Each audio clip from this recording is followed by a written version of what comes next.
ಬೆಟ್ಟಯ್ಯ, ಏನ್ ಮಾತಾಡ್ತಿದ್ಯಾ? ನೋಡು, ಋಣಾನುಬಂಧ ಅಂತಿದ್ರೆ ಯಾರು ತಪ್ಸಕ್ಕಾಗಲ್ಲ.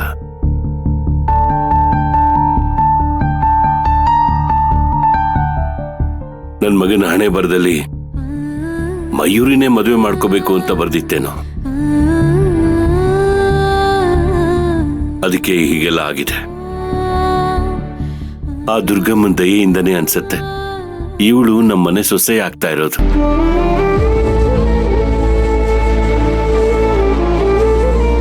ದೇವ್ರು ಹಾಕಿರೋ ಗಂಟನ್ ಬಿಚ್ಚೋಕೆ ನಾವ್ಯಾರು? ಎಲ್ಲ ಸರಿ ಹೋಗುತ್ತೆ, ಸಮಾಧಾನ ಮಾಡ್ಕೊ. ಯಜಮಾನ್ರೆ, ಇಂಥ ಪರಿಸ್ಥಿತಿಲಿ ನಾನೇನ್ ಮಾಡ್ಬೇಕು, ನಿಮ್ಗೆ ಹೆಂಗ ಅರ್ಥ ಮಾಡಿಸ್ಬೇಕು ಗೊತ್ತಾಯ್ತಿಲ್ಲ. ನನ್ ಮಗಳು ಮದ್ವೆ ಆಗ್ಬೇಕು, ಅದನ್ನ ಕಣ್ತುಂಬ ನೋಡ್ಬೇಕು ಅಂತ ನೂರಾರು ಆಸೆ ಇಟ್ಕೊಂಡಿದ್ದೆ.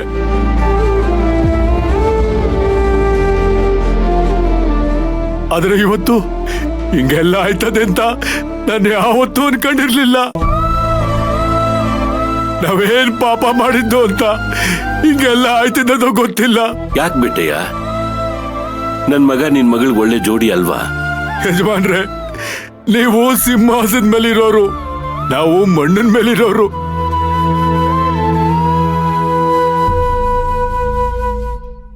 ನಮ್ಗೂ ನಿಮ್ಗೂ ಹೆಂಗ್ ಹೊಂದ್ಕೆ ಆಯ್ತದೆ ಯಜಮಾನ್ರೆ?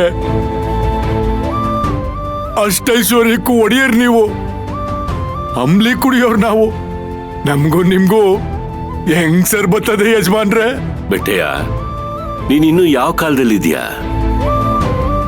ಮನುಷ್ಯ ಬದುಕೋಕೆ ಅಷ್ಟೈಶ್ವರ್ಯ ಬೇಕಾಗಿಲ್ಲ, ಮನಸ್ಸು ತುಂಬಾ ಪ್ರೀತಿ ಇರಬೇಕು.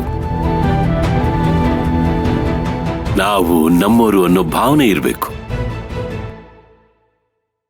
ಆ ಎಲ್ಲ ಗುಣಗಳು ಮಯೂರಿಗಿದೆ. ಹಾಗಾಗಿ ಅವಳು ನಮ್ಮನೆಗೆ ತಕ್ಕ ಸೊಸೆ ಆಗ್ತಾಳೆ ಅನ್ನೋ ನಂಬಿಕೆ ನಂಗಿದೆ.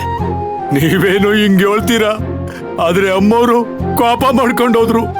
ಅವ್ರನ್ನ ಹೆಂಗ್ ಸಮಾಧಾನ ಮಾಡ್ತೀರಾ ಯಜಮಾನ್ರೆ? ನಮ್ಮಿಂದ ನಿಮ್ಮನೆ ನೆಮ್ಮದಿ ಹಾಳಾಗೋದು ನನ್ಗಿಷ್ಟ ಇಲ್ಲ ಯಜಮಾನ್ರೆ. ನನ್ನ ಮಗಳು ಕರ್ಕೊಂಡು ಊರ್ಗ್ ಹೊಂಟೈತೀನಿ.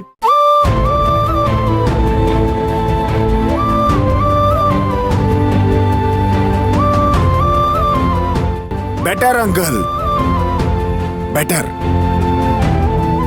ನಾನು ನಿಮ್ ಜೊತೆನೆ ಬಂದ್ಬಿಡ್ತೀನಿ. ನಾವೆಲ್ಲರೂ ಒಟ್ಟಿಗೆ ಊರಲ್ಲೇ ಇದ್ಬಿಡೋಣ, ಅದೇ ವಾಸಿ.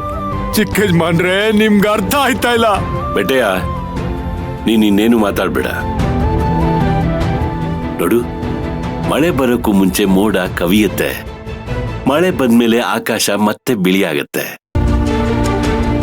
ಹಾಗೆ ಈ ರಾಜೇಶ್ವರಿ ಮನ್ಸಲ್ಲಿ ಮೋಡ ಕವಿದ ವಾತಾವರಣ ಇದೆ, ಅದನ್ನ ನಾನ್ ಸರಿ ಮಾಡ್ತೀನಿ. ನೀನ್ ಧೈರ್ಯವಾಗಿರು.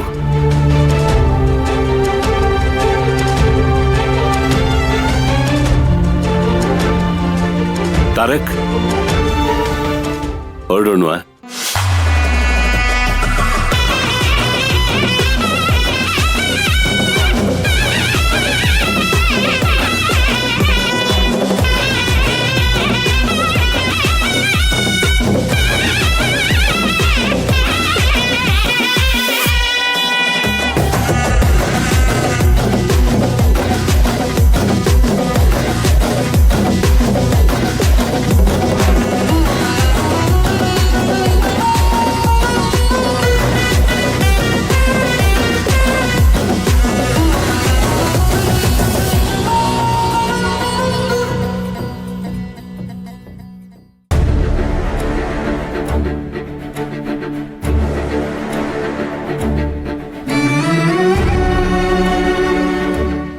ಬೆಟ್ಟಯ್ಯ, ಇನ್ನು ಯಾಕೆ ಹೀಗೆ ಅಳ್ತಿದ್ಯಾ?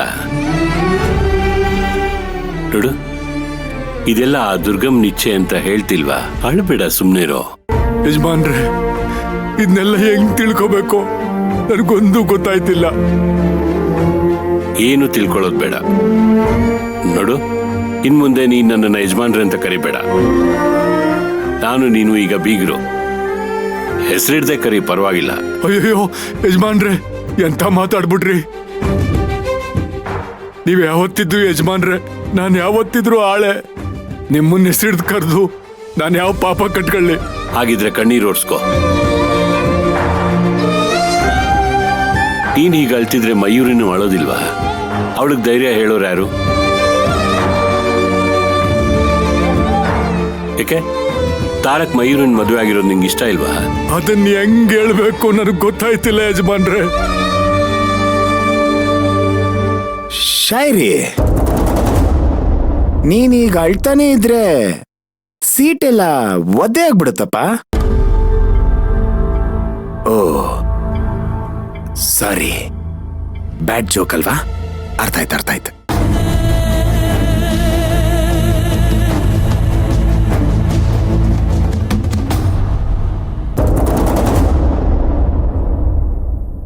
ಅಂತೂ ಆ ಪಿಡೆ ನಮ್ಮನ್ನ ಸೊಸೆಯಾಗಿ ಬರೋದ್ ತಪ್ತು. ಅಣ್ಣ ಈ ತರ ಟ್ವಿಸ್ಟ್ ಕೊಡ್ತಾನೆ ಅಂತ ಅನ್ಕೊಂಡೇ ಇರ್ಲಿಲ್ಲ. ಲಾಸ್ಟ್ ಮೂಮೆಂಟ್ ಅಲ್ಲಿ ಯಾರು ಕೂಡ ಎಕ್ಸ್ಪೆಕ್ಟ್ ಮಾಡ್ದೆ ಅಂತ ಟ್ವಿಸ್ಟ್ ಕೊಟ್ಬಿಟ್ಟ. ಹಾ ಹೌದು, ನಿಮ್ಮ ಅಣ್ಣ ಬುದ್ಧಿವಂತ ಅಂತ ಗೊತ್ತಿತ್ತು, ಆದ್ರೆ ಇಷ್ಟೊಂದು ಬುದ್ಧಿವಂತ ಅಂತ ಗೊತ್ತಿರ್ಲಿಲ್ಲ. ಈ ಮದುವೆ ನಿಲ್ಸಕ್ಕೆ ನಿಮ್ಮ ಅಕ್ಕ ಹಗಲು ರಾತ್ರಿ ಪ್ರಯತ್ನ ಮಾಡ್ತಿದ್ಲು, ಆದ್ರೆ ಅವಳಿಂದ ಏನು ಮಾಡಕ್ಕಾಗ್ಲಿಲ್ಲ. ಅದನ್ನ ತಾರಕ್ಕೆ ಮಾಡ್ಬಿಟ್ಟ. ನಿಮ್ ಯೋಚನೆ ತಪ್ಪು. ತಾರಕ್ ಹೀಗ್ ಮಾಡ್ತಾನೆ ಅಂತ ನಾನ್ ಮೊದ್ಲೇ ಗೆಸ್ ಮಾಡಿದ್ದೆ. ಸಾಕು ಸುಮ್ನಿರಕ್ಕ.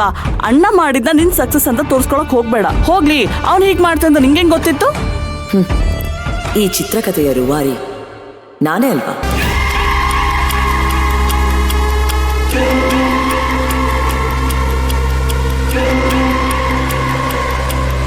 ತಾರಕ್, ನಿನ್ ಹತ್ರ ಸ್ವಲ್ಪ ಮಾತಾಡ್ಬೇಕು.